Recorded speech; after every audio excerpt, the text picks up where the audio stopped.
All right, thank you very much. I'm incredibly honored to receive this prestigious award.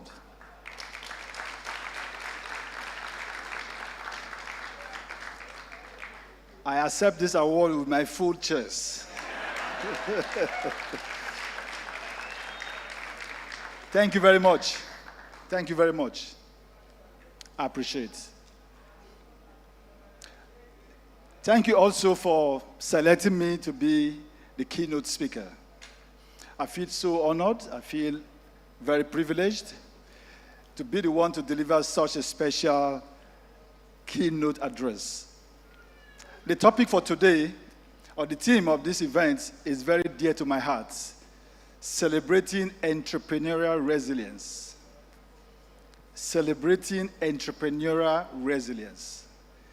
I think this is very special because it means that this foundation has recognized the importance of having people who have gone through the ups and downs to achieve sustainable growth in Nigeria.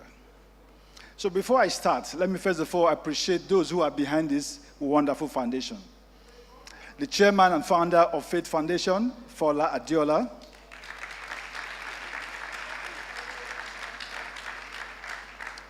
Members of the board, the executive director, Adeyemi Adenike, members of the committee that put this together,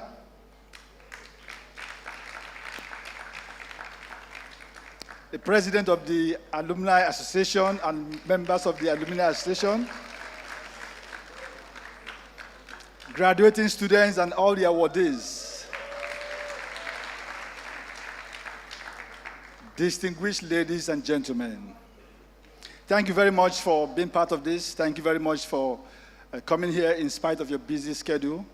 I really, really appreciate this. So let me go back to the topic or the theme of the day: celebrating entrepreneurial resilience.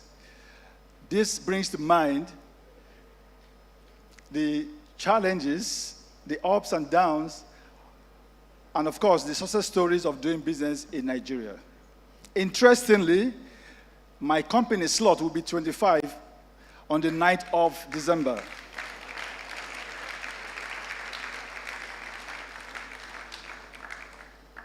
So that means I've had a fair share of the ups and downs, the challenges, and of course, the success story of someone who has done business in Nigeria for 25 years. I think we, members of the Slot family, deserve a round of applause.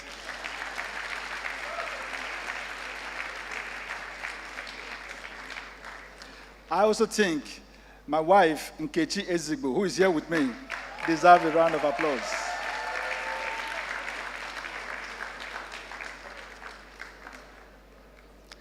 And so, resilience in the context of entrepreneurial resilience, it's not just about the survivor.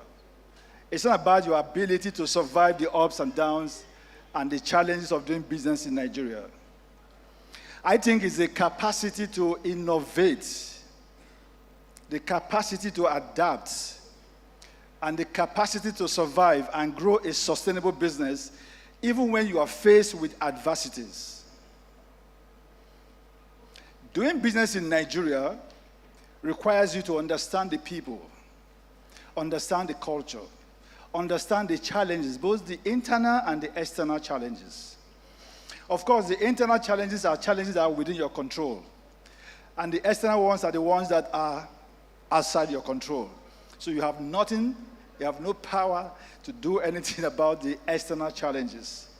But how you are able to manage this, how you are able to weather the storm in the midst of adversities, and also survive, and not just survive, but how you're able to grow a sustainable company, is what we are celebrating today. And so we're not just celebrating my own or my personal entrepreneurial journey. I think we're also celebrating the history of countless Nigerians who have navigated the Nigerian business landscape.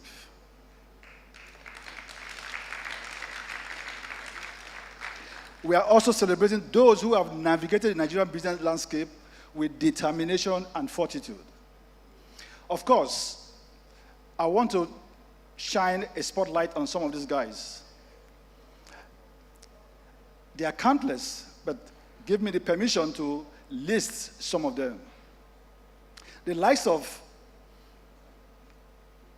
Jackson Njoku. Jackson Njoku is the founder and CEO of Iroko TV.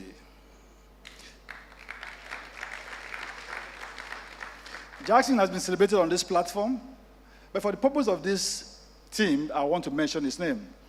And so Jackson has not just revolutionized the distribution of Nollywood movies, he has also significantly attracted international investment in the tech sector. There are also names like Tara Fela Durotoye. Tara has also revolutionized the beauty industry from a very early age with limited resources. With all the challenges associated with doing business in Nigeria, Tara has built a brand. Our own Ibuku Awoshika has also created a brand for herself. Maduka Kosharis, the chairman and owner of Kosharis Motors, has also revolutionized the automobile industry. There are so many names, too many names. Leostan Eke of Zynos Group, Austin Okere of Carrefour of Computer Warehouse. This man has also revolutionized the IT world. There are so many names to mention, but just to give us an idea of what it means to do business in Nigeria and also to stand tall at the end of the day. So I'm going to be using my story. I'm going to be sharing a little bit of my story just to give you an idea of what I've gone through and how I've been able to overcome some of these challenges, just for us to have a clear understanding. I believe that as we talk about resilience in entrepreneurship, we shouldn't forget to also celebrate those who have come before us. We shouldn't forget to also mentor those who are currently doing business. And we shouldn't forget to encourage those who want to come on board. Why do we want to encourage entrepreneurship? The reason is very clear. Entrepreneurship is one sure way of creating wealth. Entrepreneurship is one sure way of solving problems. Entrepreneurship is one sure way of creating jobs and creating value. So let me talk a little bit about my entrepreneurial journey and share with you a little bit of my challenges and how I was able to overcome some of them. Now, these challenges would always come. They will always come. All right? So you just have to build resistance and survive. All right, so when we started business in 1998, I started basically as a computer engineering outfit. Slot wasn't a trading company. We started off as a computer engineering outfit. So the first 3 years of our business, of our existence in business, were the years I can now describe as being very chaotic. Chaotic because we were just doing business to survive, just to make money. There was no vision statement. There was no mission statement. There was no core values. It was just to make money to survive. And I think that is the position where most people are right now.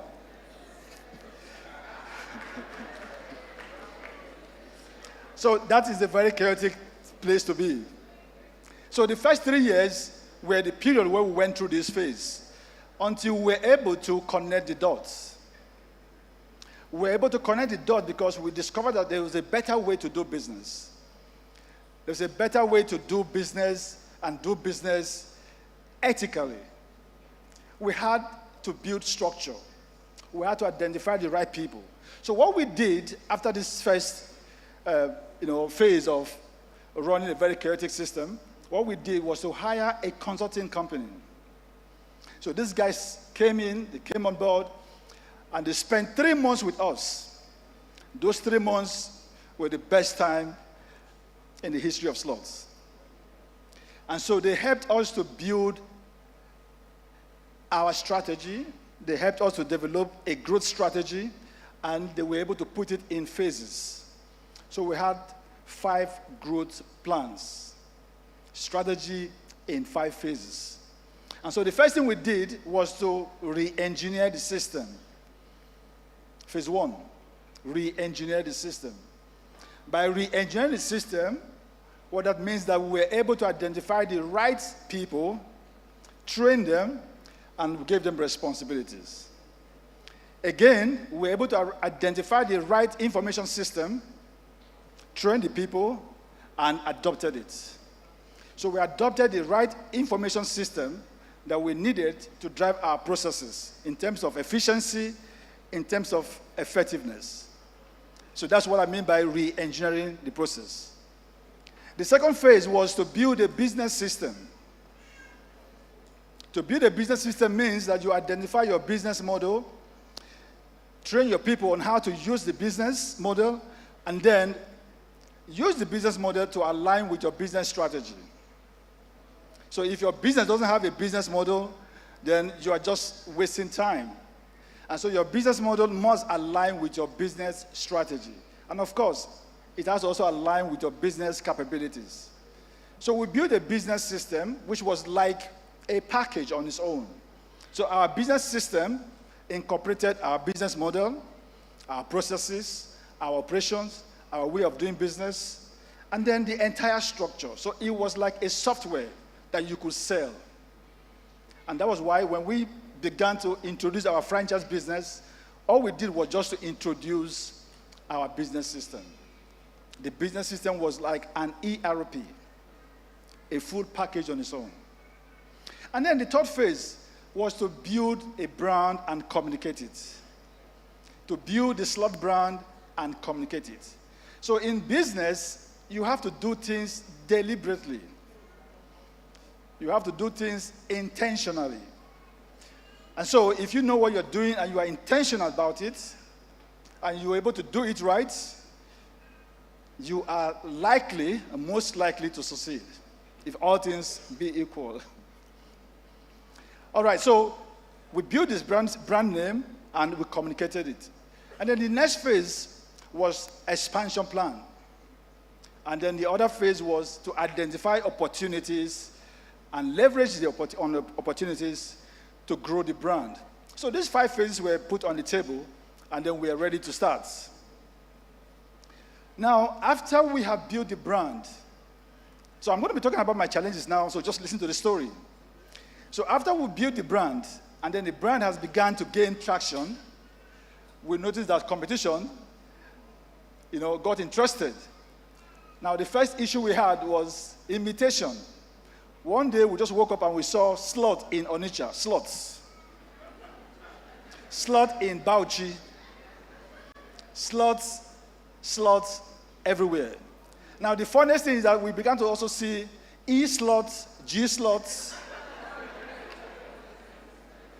So that was a big challenge. All right, so we thought of going to court, using the police. That didn't work.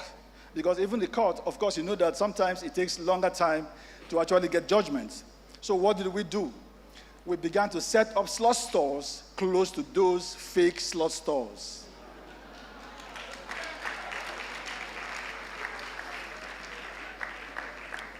So because we had a business system that incorporated our business model, that incorporated our way of doing business, the structure and all that, we were able to deploy quality people, quality service, and we were selling quality products. So they couldn't match us. So in 6 months, they went down.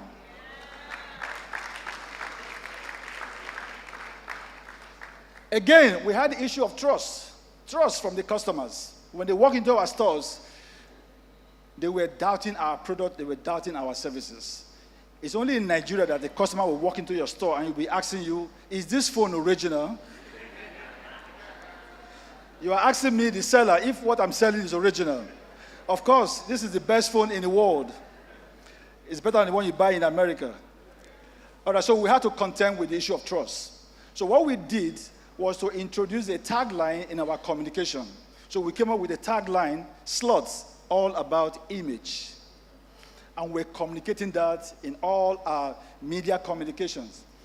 We're teaching our people about integrity, and we're communicating reputation. So we're more of a company that believes in integrity, an ethical company. So we did that, and we're telling our customers that, look, you know what? We're not selling products. We're not selling devices. We are selling peace of mind.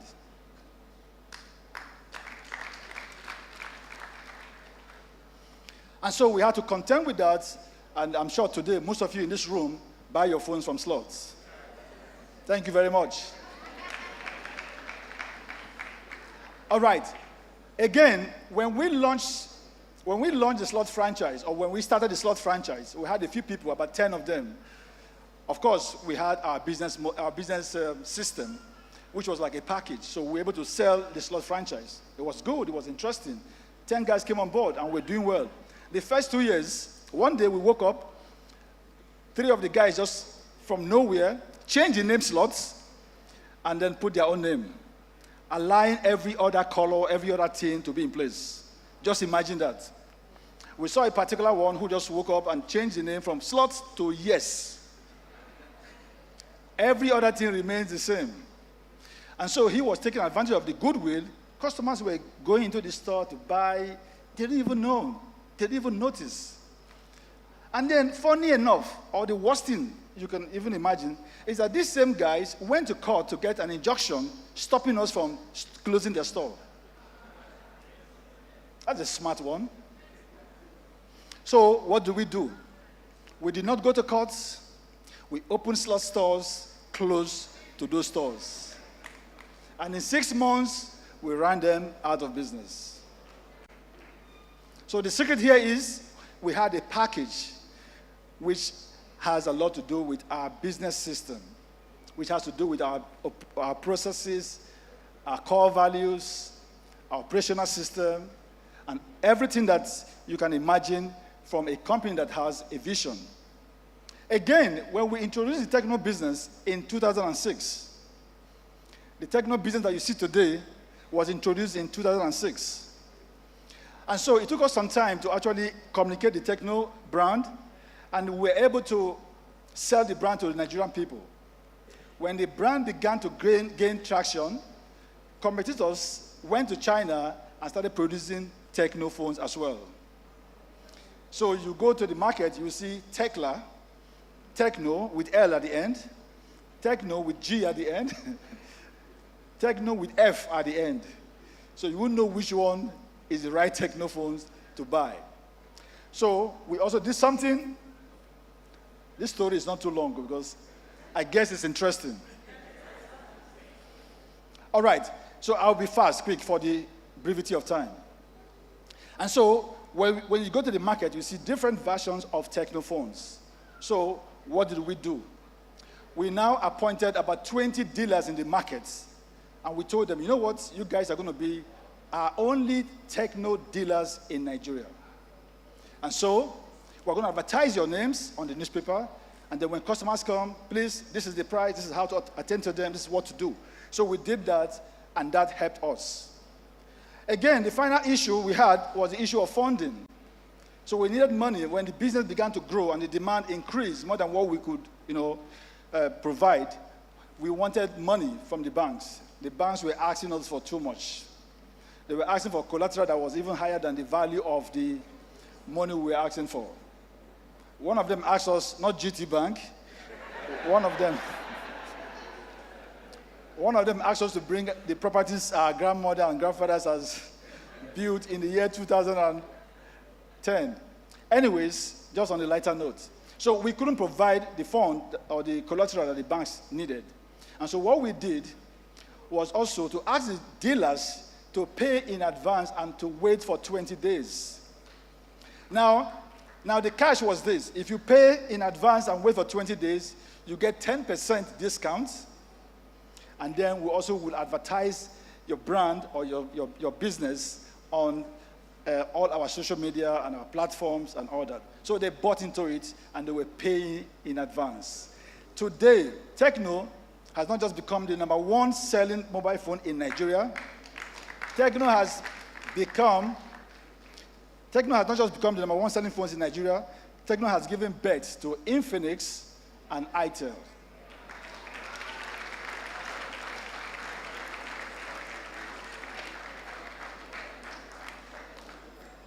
So these stories are basically to share with you my own experience in terms of doing business in Nigeria. This story has captured the issues of counterfeit, imitation, issue of trust, issue of funding, and the issue of copyright. So as you step into the business world, or as you intend to expand your businesses, do not forget that these challenges would always come. And when they come, the test here is not how you survive, but it is how you are able to introduce a creative approach to solving your personal problems. How you are able to innovate and to adapt and to survive in the midst of adversity is what makes you an entrepreneur. So I believe that as we begin to do these things the right way, as we start the idea of encouraging people to do business, as we teach people, mentor them, encourage them, we won't just be impacting on our immediate society in Nigeria. We would also, by extension, be transforming the rest of Africa. Thank you very much.